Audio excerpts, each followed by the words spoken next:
Bien, bienvenue en classe sur l'ERTM. Je me nomme Daï Diakité, Direction nationale de l'enseignement normal. Nous allons évoluer sur le chapitre 2 du programme, première année généraliste DEF en physique, la thermodynamique. Le thème choisi, c'est les mécanismes de transmission de chaleur. Le plan du cours,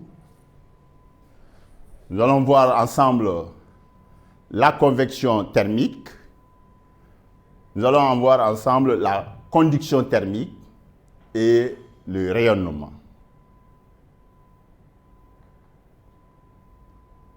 Les objectifs pédagogiques opérationnels, OPO. À la fin de la leçon, l'élève maître doit être capable de donner les mécanismes de la transmission de la chaleur, définir la conduction thermique, définir la convection thermique et définir le rayonnement. Nous avions vu que la chaleur se transmet par conduction thermique, par convection thermique et par rayonnement. Conduction thermique. Une petite expérience. Nous prenons une barre métallique longue de 70 à 80 cm. Une des extrémités est fixée à une poutre. Et l'autre extrémité est libre. En 3 points différents, bien sûr, de la barre métallique, nous plaçons la cire en chacun de ces 3 points. La cire, ça provient bien sûr du miel. En langue vernaculaire, nous l'appelons, en bamanankan, nous l'appelons kenyan. Et maintenant, sur l'autre extrémité libre de la barre, nous avions un foyer, un réchaud, un foyer, qui fournit de la chaleur à l'autre extrémité libre. Et, consigne, vous allez voir ce dispositif et nous dire ce que vous constatez. Que constatez-vous? Donc, vous aviez 2 à 3 minutes. Vous réfléchissez, vous observez avec intérêt, avec attention, vous regardez bien. OK? Voilà. Merci. Maintenant, quelles sont les connaissances que vous tirez, bien sûr, de cette heure? Les morceaux de cire fondent dans l'ordre 1, 2, 3. Suivant qu'ils sont proches de la source de chaleur. La chaleur s'est propagée, ça veut dire que la chaleur s'est propagée tout au long de la barre métallique, qui est la cause de la fusion des 3 morceaux de cire. La cire, vous pouvez même remplacer la cire par des morceaux de bougie.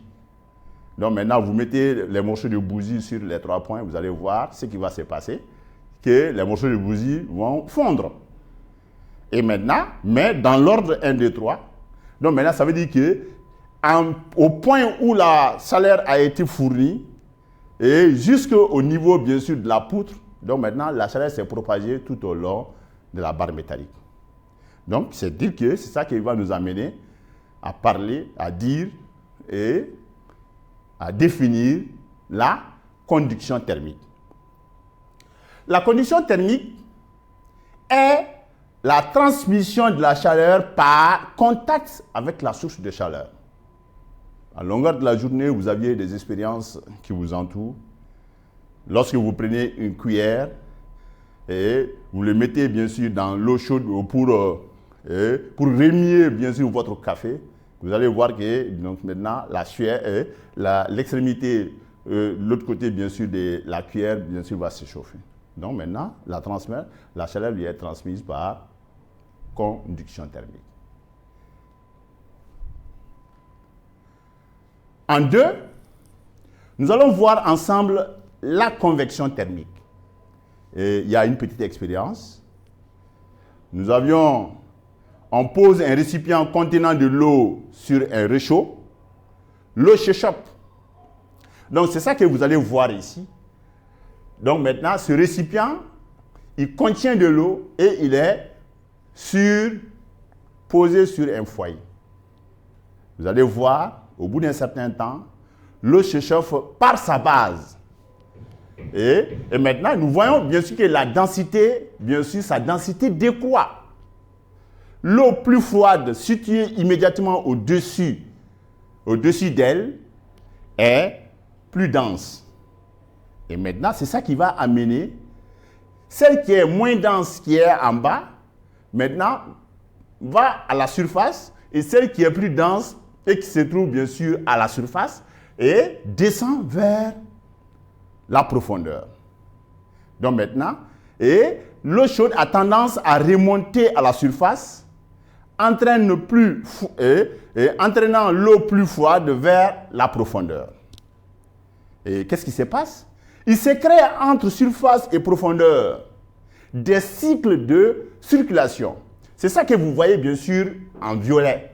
Donc maintenant, ceux qui étaient en bas ont tendance à vont monter vers la surface, et ceux qui étaient en haut descendent vers le bas. Donc maintenant, vous allez voir là des cycles de circulation, ou bien nous appelons encore les courants de convection. Donc maintenant, ces cycles de circulation, c'est ça qui est appelé cellule de convection. Cellule de convection ou courant de convection, dont la cause est la différence de température entre l'eau profonde et l'eau, bien sûr, de la surface. Donc, voilà ce que nous pouvons vous dire par rapport à la convection. Nous avions d'autres expériences qui vous entourent. Mais là, tenez bien que maintenant, il y a une différence de température qui se crée, et maintenant, entre la profondeur et la surface. C'est ça qui amène ce cycle de circulation qui est appelé celui de convection, ou bien qui est appelé le courant de convection. Définition en B. Qu'est-ce que nous pouvons dire de la convection thermique? La convection thermique est la transmission de la chaleur du foyer à l'eau par l'intermédiaire du récipient. C'est là que vous devrez tenir compte, bien sûr, de quelque chose, que l'eau n'est pas directement chauffée par le foyer. Le foyer transmet, ou bien le foyer transfère son énergie, bien sûr, au récipient, et le récipient transmet cette énergie, bien sûr, à l'eau. Donc maintenant, le récipient est l'intermédiaire entre l'eau et le foyer. Donc maintenant, cette façon, bien sûr, de faire la transmission, bien sûr, de la chaleur du foyer à l'eau par l'intermédiaire du récipient est appelée la convection thermique. En 3, nous allons voir le rayonnement.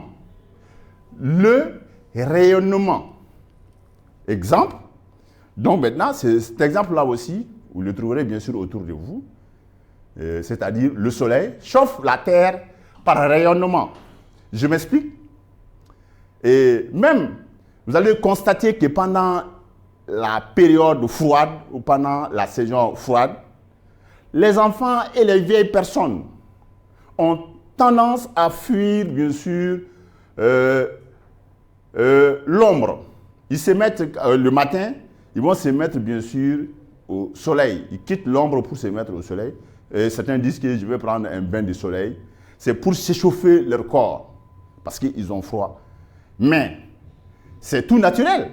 Les rayons qui arrivent, qui quittent, bien sûr, les rayons qui quittent le soleil, arrivent bien sûr sur la terre. Mais avant d'arriver même sur la terre, si vous êtes bien sûr vous n'êtes pas à l'ombre, donc maintenant vous êtes bien sûr, vous atteignez bien sûr ces rayonnements.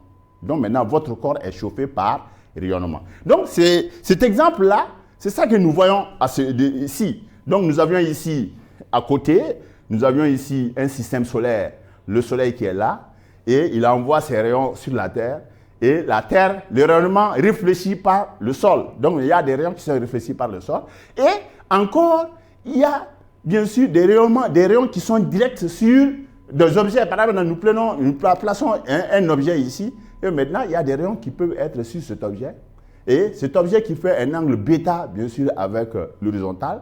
Donc, maintenant, reçoit, bien sûr, certains rayons solaires. Et maintenant, il y a des rayonnements diffuses, donc que nous verrons bien sûr plus tard, mais quand même, à ce niveau-ci, voilà, c'est les rayonnements que nous avions. Donc maintenant, nous recevons bien sûr des rayons à partir du soleil. Et maintenant, ces rayonnements solaires peuvent être même exploités par les plaques photovoltaïques. Les plaques photovoltaïques reçoivent les rayons solaires et maintenant, ils peuvent encore en donner, ces plaques photovoltaïques peuvent aussi en donner, bien sûr, et cette énergie à d'autres corps pour les chauffer. Donc, c'est ça qui va nous amener à parler de rayonnement. Le rayonnement, qu'est-ce que c'est? Est la transmission de la chaleur avec ou sans support matériel. Ça peut être direct, ça peut être reçu par d'autres objets, donc c'est ça que nous appelons le matériel. Ça peut être reçu par d'autres matériels et que ces matériels-là aussi peuvent en donner cette énergie à d'autres corps. Donc, maintenant, vous revenez encore, le rayonnement est la transmission de la chaleur avec ou sans support matériel.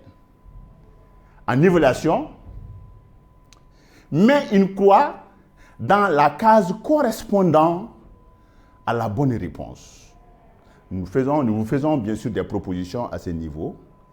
En agitant son café avec une cuillère métallique, la chaleur est transmise c'est soit par convection, soit par conduction, ou bien soit par rayonnement. C'est à toi, bien sûr, de le dire.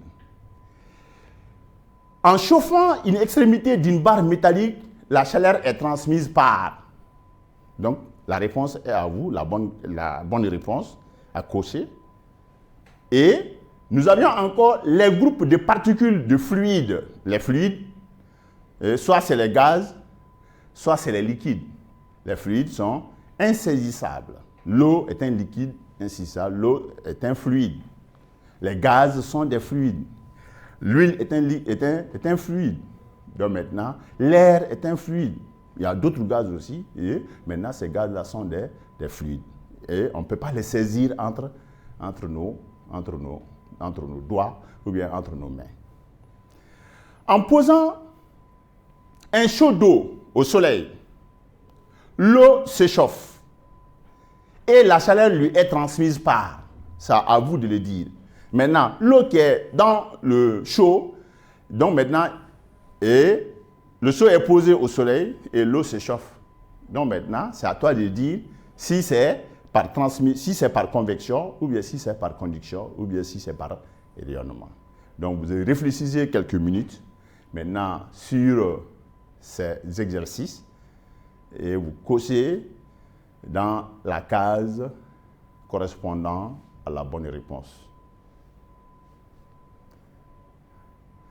Et le cours prochain, avant d'entamer une nouvelle leçon, nous passerons bien sûr à la correction bien sûr de ces exercices.